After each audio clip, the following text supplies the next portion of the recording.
Hey Fundraiser, I'm Mary Petersen, and this is Hey Fundraiser, the podcast for development professionals who are done guessing and ready to build a major gift program that actually works. Every week, I bring you the tactics, the language, and the real-world strategy to close bigger gifts, deepen donor relationships, and lead with confidence. Whether you're a one-person shop or a seasoned major gift officer, if you're ready to stop hoping and start engineering, you're in the right place. Let's get into it. Hey, fundraiser. If you're listening to this and you've been angry or mad at your board for not fundraising, I want you to do me a favor. I want you to consider for just a minute that it might not actually be their fault.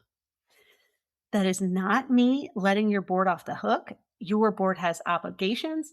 Fundraising is one of them. If you have been carrying the weight of major gifts alone while your board meets monthly or quarterly and asks polite questions about the pipeline, you really do have every right to be frustrated. But here's what I've learned across 25 years of major gift work and 10 of coaching nonprofit leaders. The reason most boards are not fundraising is not because they're bad at it or they don't care or they don't understand what's at stake. It's because nobody has ever given them a specific role they can actually play that corresponds to their personality and what their gifts are.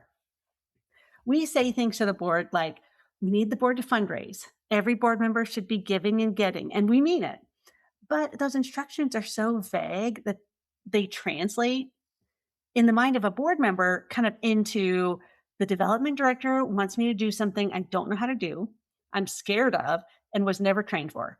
Ergo, I will smile and nod at the meeting and do nothing. That is what is happening. And the fix is not more guilt trips. The fix is specificity. Today's episode is the playbook for activating your board for major gifts in a way that does not make them hate you, does not make you hate them, and actually produces gifts like 3 to 4 times what your board is producing right now.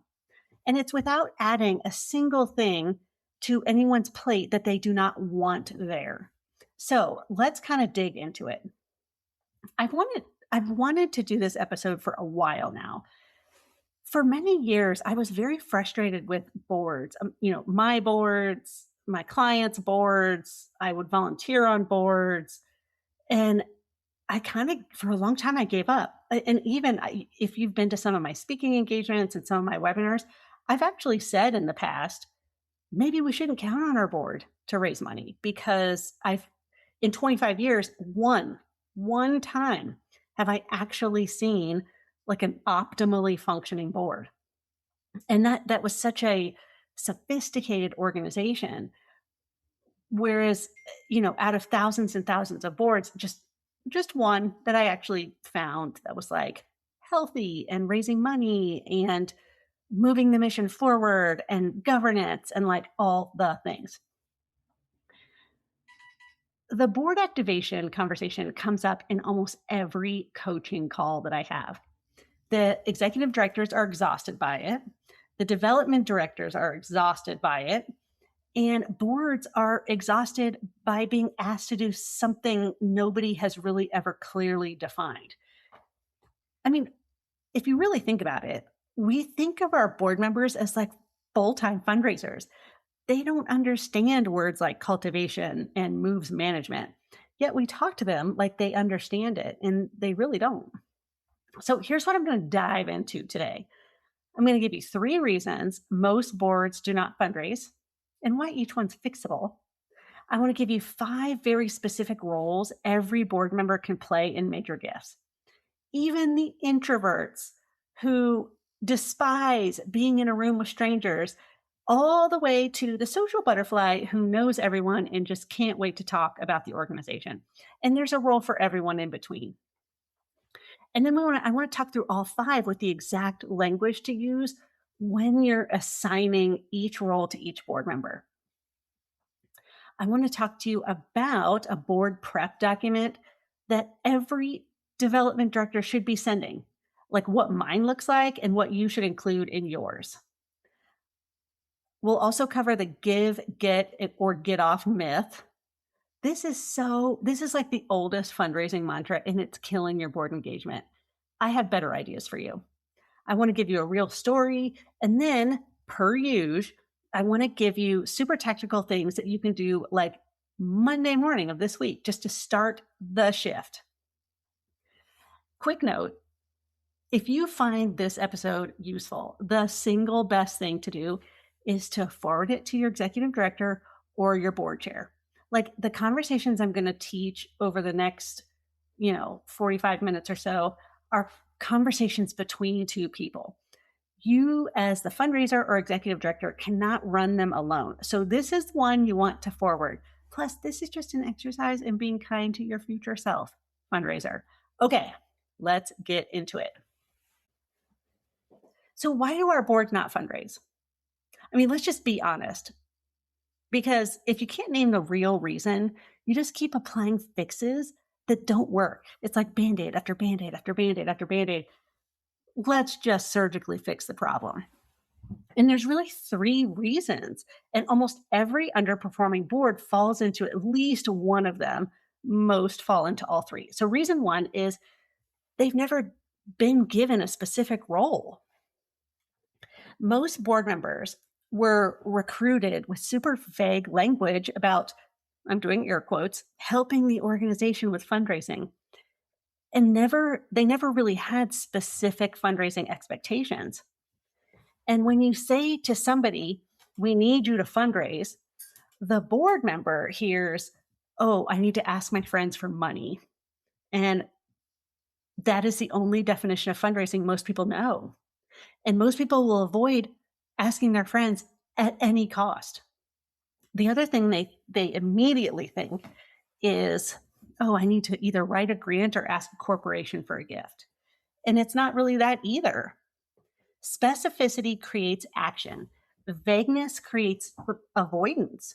This is true of almost everything in fundraising. It's especially true of boards. So here's an example. A board chair I worked with once told me that she'd been asking her fellow board members to, open doors for 3 years and nothing ever happened. And so we were chatting about it one day and I asked her, what does opening a door mean to you specifically? And then she thought about it for like a full minute and she said, I actually don't know. I just say it because that's what I've always been told to say. Like she couldn't even really articulate that it was introducing people, that it was going on coffee meetings, that it was bringing people to events so that the organization can meet them.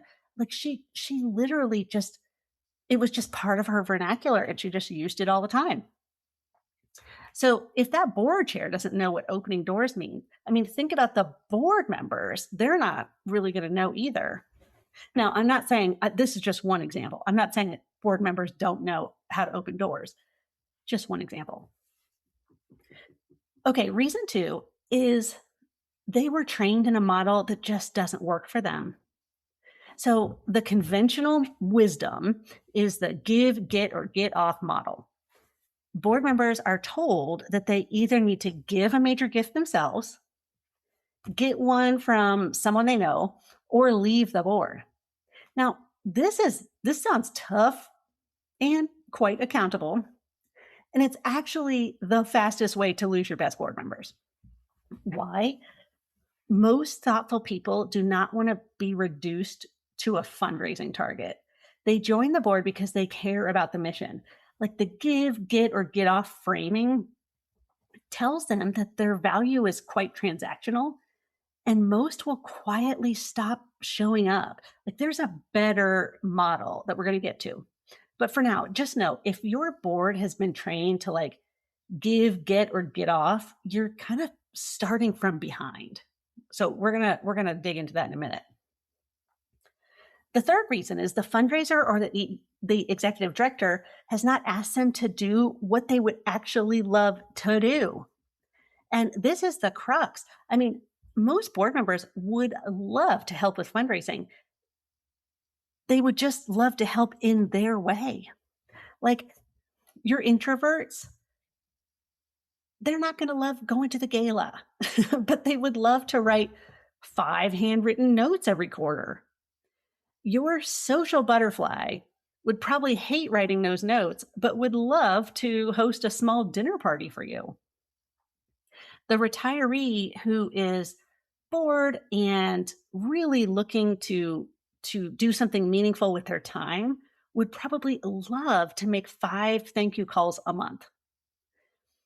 Your successful business person would love to introduce you to other business people.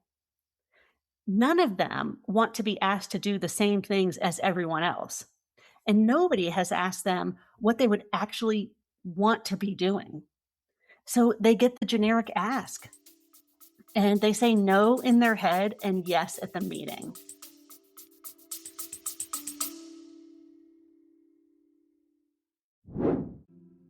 Hey, fundraiser, before you sign up for another fundraising conference where you might leave with a good tote bag but zero strategy to raise more money, let me invite you to Major Gift Momentum.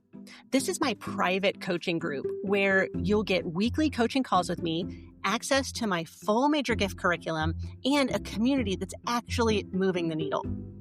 Major Gift Momentum isn't based in theory, it's based in action. Members are closing 5 and 6 figure gifts within 3 months of joining. Heather just closed a $245,000 gift. Jacelyn just closed a $212,000 campaign gift. And Georgette just got a $500,000 commitment. All within 3 months of joining Momentum. Each of these Momentum members didn't think the donor would give that much, but once I taught them my method, they are raising money at a whole new level. So would you like in, fundraiser? If you do, go to heyfundraiser.com/momentum and let's get started.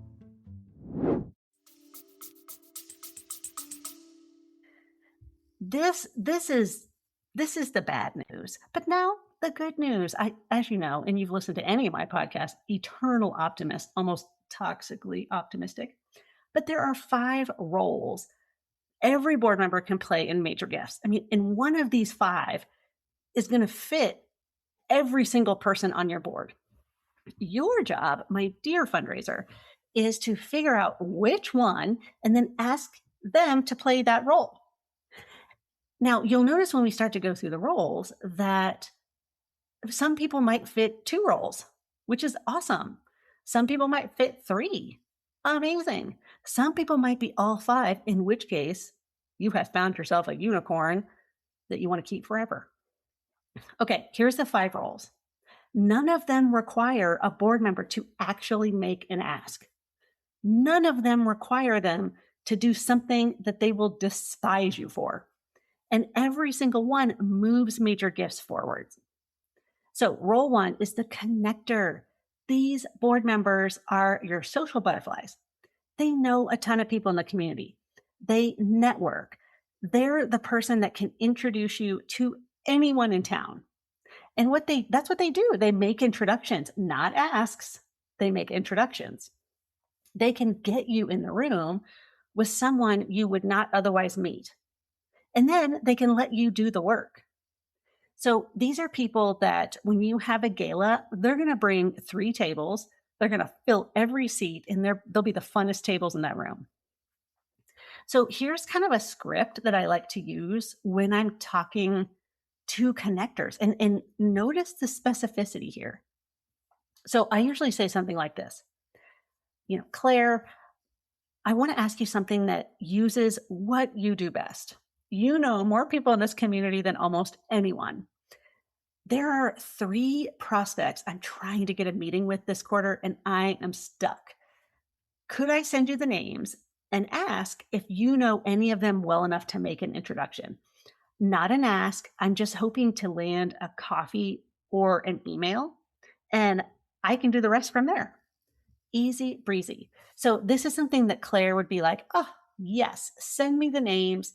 You're not asking them to look at a spreadsheet of 3,000 names, 3 prospects. It's very manageable.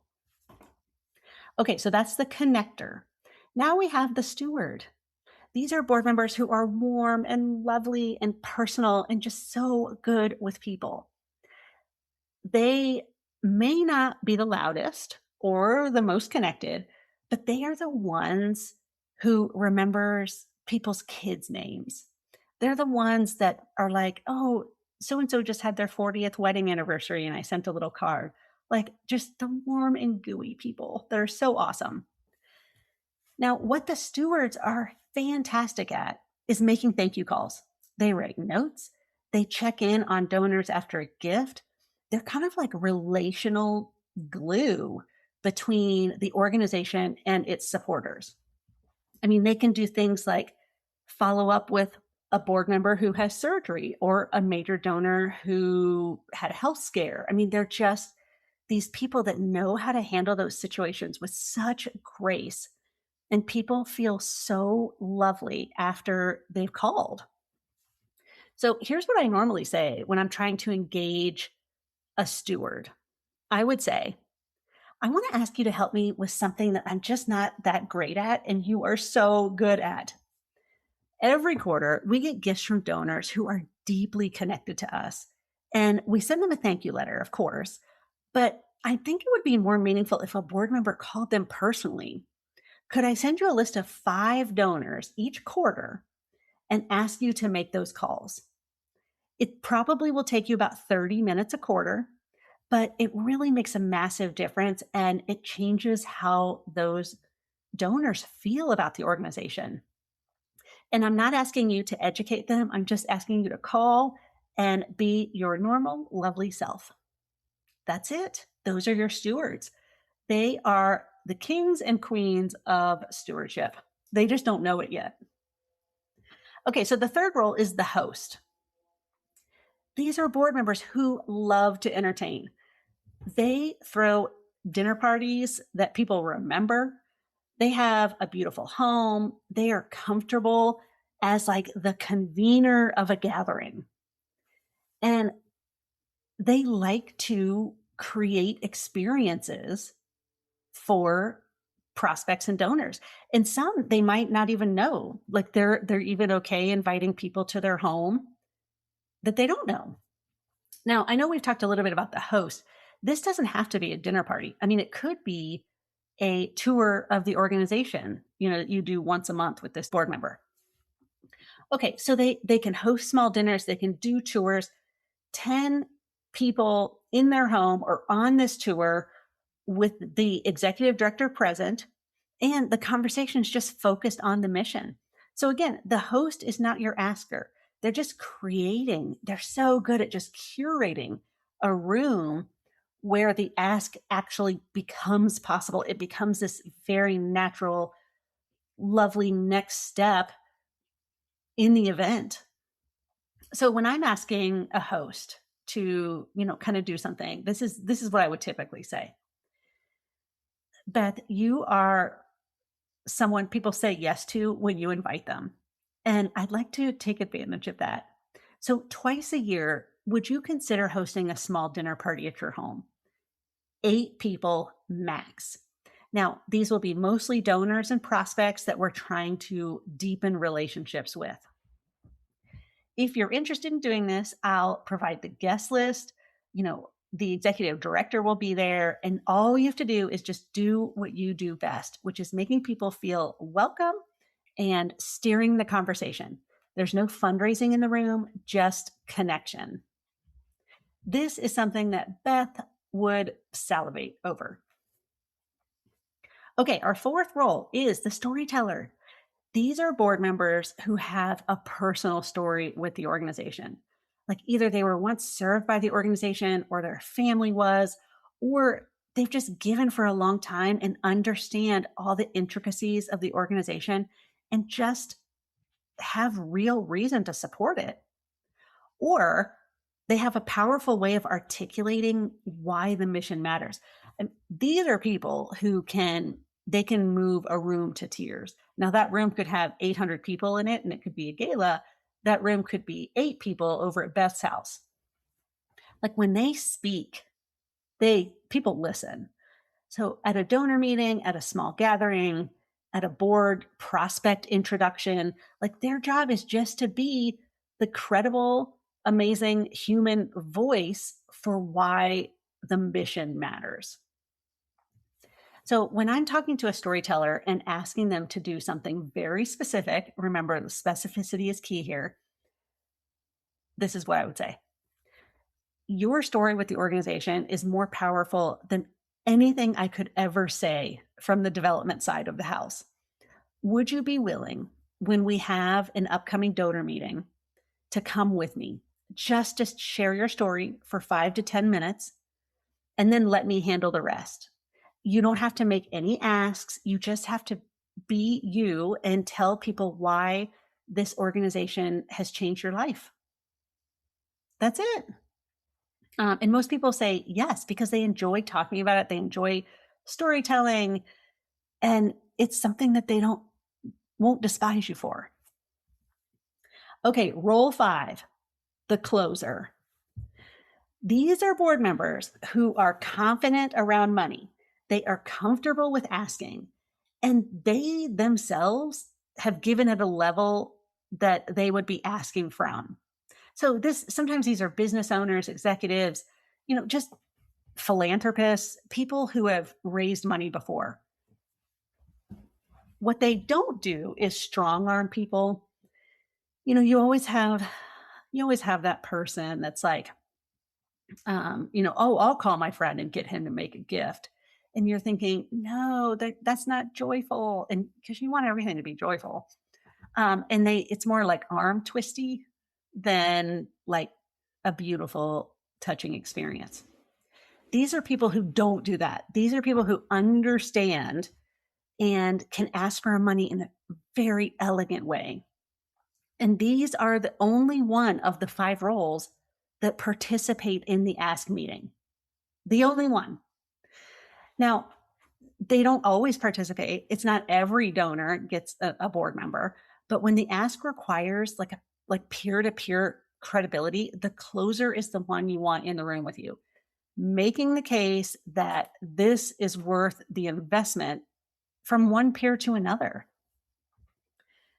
So when I'm talking to a closer and I want them to, come on a donor meeting with me, and there is going to be an ask, this is what I would either email them or call them and say on the phone. I'd say, hey, Tim, I'm preparing to ask Joe Smith for $100,000 this fall. And from everything I know about Joe, they would really respect a peer voice in the room more than just a staff voice. You have given at this level yourself. Would you be willing to come with me to the meeting? Just share why you give and just back me up in the ask. I'll do the actual ask. You just need to be in the room and be authentic about your own giving. Easy breezy. So the principle behind all 5 roles is this. Each script does 3 things.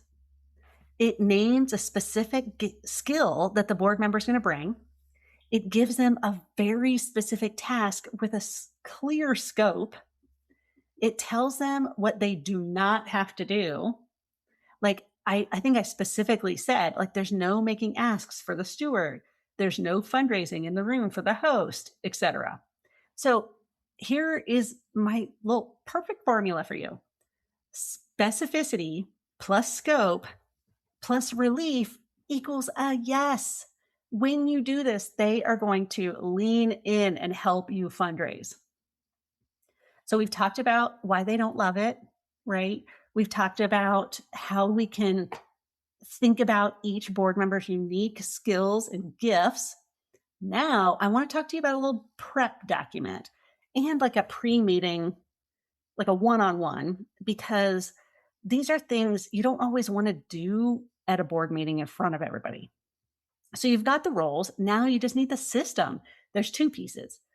First is the board prep doc that you're going to send before you meet, before every meeting actually. And then the pre-board meeting one-on-one conversation you're going to have with each board member. And I try to do this twice a year. So let's start with the prep document.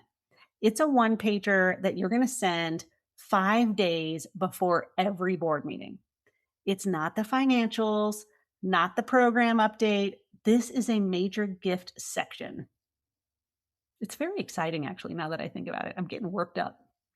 And here's what goes in it. I want you to literally put your 10 must asks this quarter. Now, you can anonymize it if needed, and you can put a little brief context like, oh, I want to ask, prospect A for $50,000 to support the gala or, whatever. But I want your board to start knowing that these asks are happening. I also, for each of these 10 asks, I want you to say where each is in the cultivation cycle. Like, are you getting close to an ask? Do you need help with stewardship? Is it post ask? Is it you can't get in the door with somebody? So you're going to engage your connector.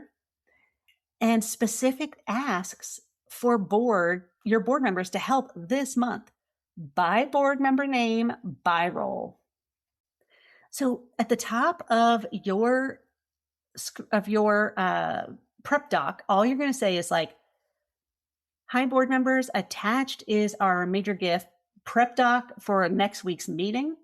The section in bold names specific things I'm asking for help with this month. If you see your name, please come ready to talk about it. If you do not see your name, do not worry. That means I have what I need from you right now. So we'll have a live discussion for about 15 minutes at the meeting. So looking forward to it, and then sign your name. That's it. This just keeps major gifts at the forefront, top of mind. So again, you're going to put 4 things on this document.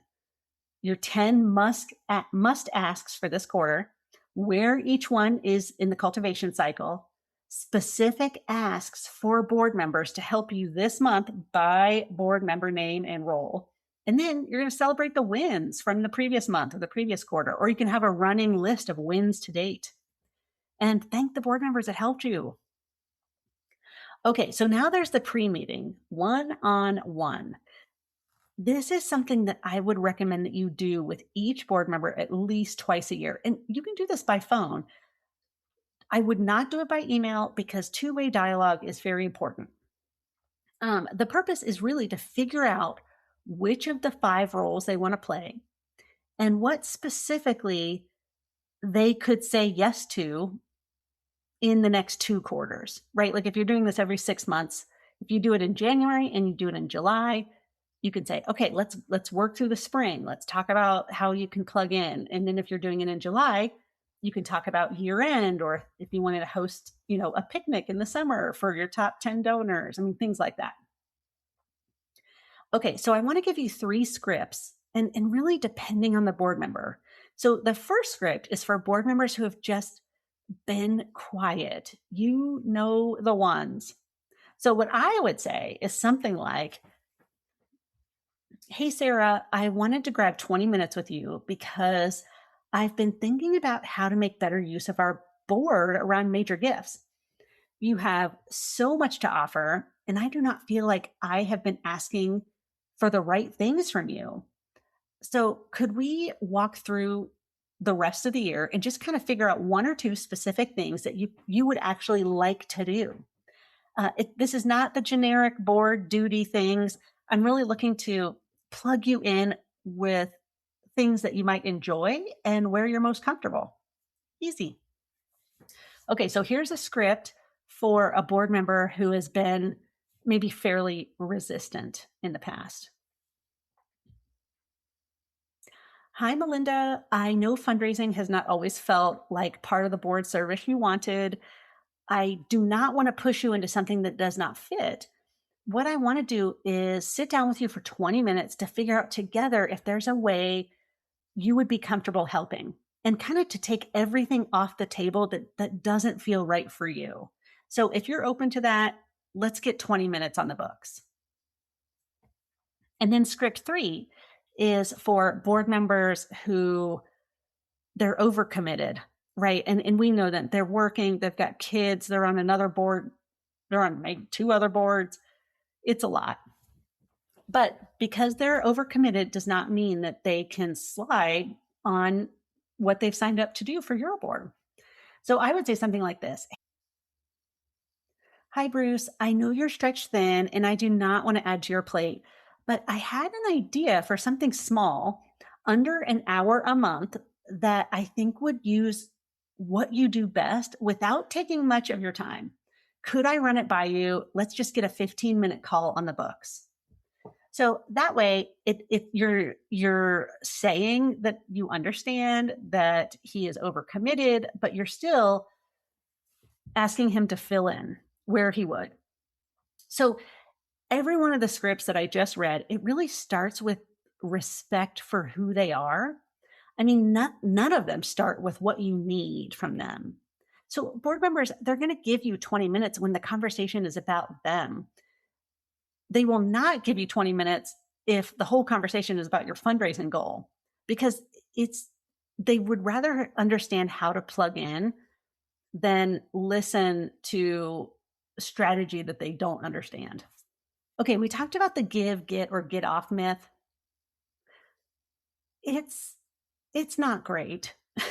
So, but the idea is that board members should either give a major gift, get one from someone they know, or leave the board to make room for someone who will. It's tough. It's accountable. It also is the worst possible approach to your board. It reduces board service into transaction. Like, most thoughtful people don't want to be transactional with the causes they actually care about. It creates resentment, not inspirational action. Like, board members who feel that they're being threatened with removal will quietly disengage rather than rise to the standard. It also treats every board member identically. Like, your retired teacher is not your tech executive. Like, asking them to perform the same fundraising acts at the same level is just bad strategy, which is why I'm giving you this new way to look at it, where you're kind of giving people ways to plug in that are comfortable and honor their gifts and skills. It misses the contributions that are not give get. So, like, the board member who hosts a dinner that produces 3 major gifts gave nothing themselves and got nothing in the traditional sense. They are the reason that 3 of your gifts closed. So I want you to use this instead. Every board member should contribute to your fundraising in a way that fits their gifts and skills. For some, that is a personal gift. For some, it is introductions. For some, it is hosting and helping to cultivate relationships. For some, it is closing gift conversations. None of those are lesser than any other. All of them are 1000% necessary. So I'm hoping that you're inspired to replace like give, get with contribute in a way that fits you.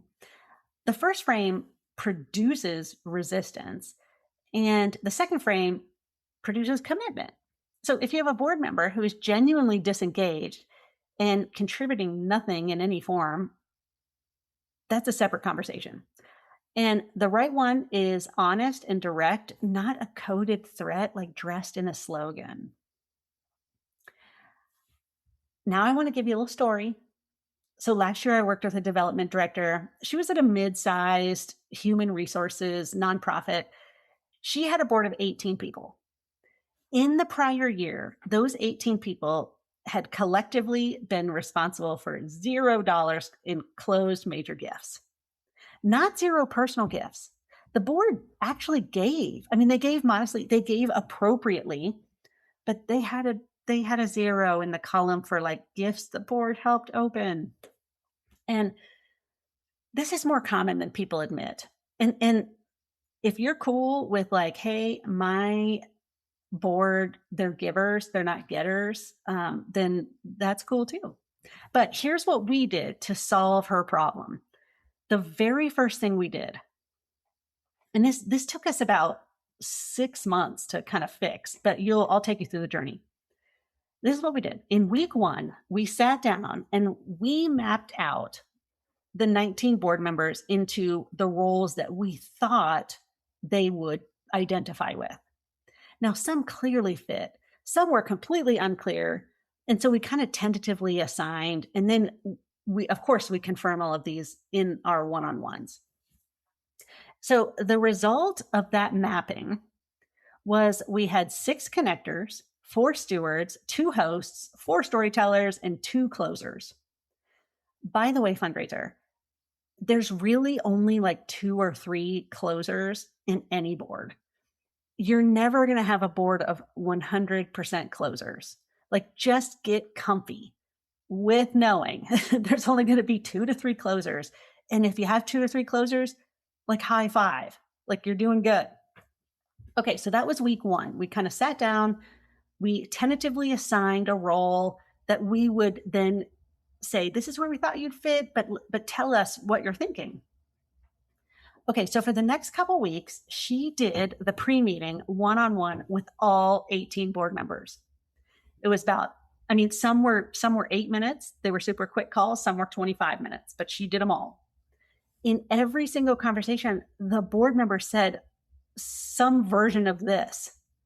Okay, this is very exciting to me. I've been waiting for someone to kind of see this gift that I have, or I've been waiting for somebody to ask me to do this. Like, this is where I feel comfortable.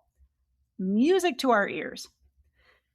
4 of the board members initially resisted the role we had picked for them. 2 storytellers kind of said that they didn't want to speak in donor meetings, but one of them would write notes. So we ended up moving that one over to a steward. 2 closers were not comfortable being in the ask meeting, but would be willing to attend discovery meetings. And so, of course, we adjusted the role. The principle was the role is just the starting point. The one-on-one is what is going to fine tune it. Okay, so that was really like month 1, right? That took 4 weeks to get all that under our belt. Okay, in month 2, the 6 connectors made 22 introductions to prospects across the corridor. 22 prospects. It was swoon worthy. The 4 stewards each made 5 stewardship calls per month. So that's dozens and dozens of calls across the quarter. And these were mostly to lapsed mid-level donors, which we strategically decided to do. The 2 hosts both scheduled a dinner, one for September and one for October. The 4 storytellers did 4 donor meetings. Each one did 1. And each of them shared their personal story for 10 minutes. And it was a grand slam.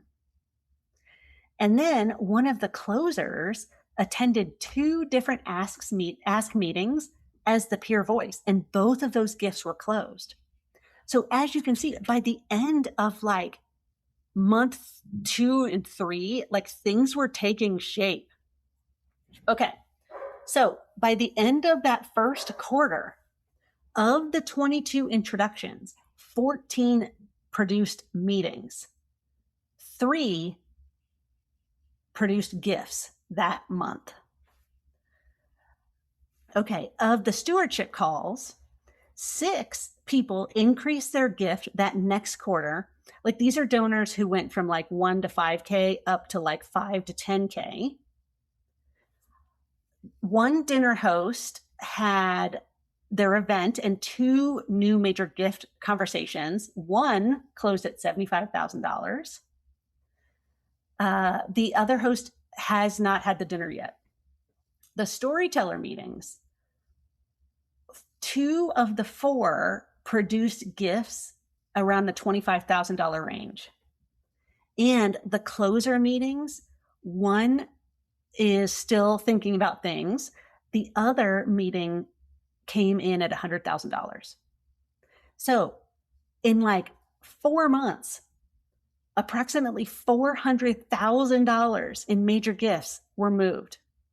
And this was all attributable to the board activation. Same board, same year, same people, different framing. So the board was really not the problem. The system was. When you give people specific roles that fit them and a clear way to say yes, they say yes. So when you ask them to fundraise, they're going to avoid. So make sure you build really amazing things for them to do that honor their gifts. Okay, I want to give you a couple of things to do this week. I've done the teaching. Now it's time for your homework. So I just want you to do three things. They're super doable. Most fundraisers can finish all three in a couple hours of like focused time. So one is I want you to map your board into 5 roles. Open a blank document. List your board members down the left. Next to each name, I want you to write what role you think fits them best. And just know, it might be more than one. Connector, steward, host, storyteller, or closer. Some will be obvious. Some are going to be a guess, but I want you to make the guess anyway, because you're going to confirm in your one-on-one. Okay, thing number 2 is I want you to pick 3 board members and just do the one-on-one this month. Not all board members, just pick 3. So start with the ones who are most likely to say yes to a more specific role. And use some of these scripts. I really think they'll help you. They've helped me for many years. Okay, the thing 3 is to draft your board prep document. Just a 1-pager. It's not a novella. If it spills onto 2 pages, it's too long. And this is really going to be what your board can do in the next 12 weeks.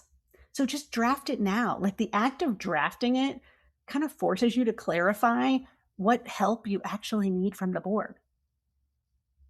So if you do these 3 things this week, by the time your next board meeting happens, you will walk in with a different conversation. It's not like we need the board to fundraise, but here are the specific 3 things that you said yes to. And here's how we're going to measure it. And here's what I'm asking everyone else to consider trying. These are the conversations that produce gifts. I promise you. Okay, so 2 quick things before we wrap. One is if you want to do this work alongside other fundraisers who are running the same playbook, that is exactly what Major Gift Momentum is for. So we do live weekly coaching with me. You have a community of executive directors and development directors who are activating their boards, running their portfolios, and closing more major gifts. So it's always open. I do ask that you do a 3-month minimum commitment. The second thing is, would you kindly forward this episode to your executive director or your board chair? The conversations we taught today are conversations between 2 people. So if your ED or your board chair listens to this one, the conversation you have with them tomorrow will be different. Okay, fundraiser, as always, thank you for being in this work. Thank you for everything you do to make this world a better place. I will see you next Friday. Fundraiser, thank you for being here. This work you do, it matters. You are the bridge between generosity and impact, and don't let anyone, including the hard weeks, convince you otherwise. If today's episode gave you something useful, please pass it along. 1 share, 1 text to a colleague, 1 review on Apple Podcasts. That's how this show reaches the people who need it most. Come find me at heyfundraiser.com, and I'll see you next Friday.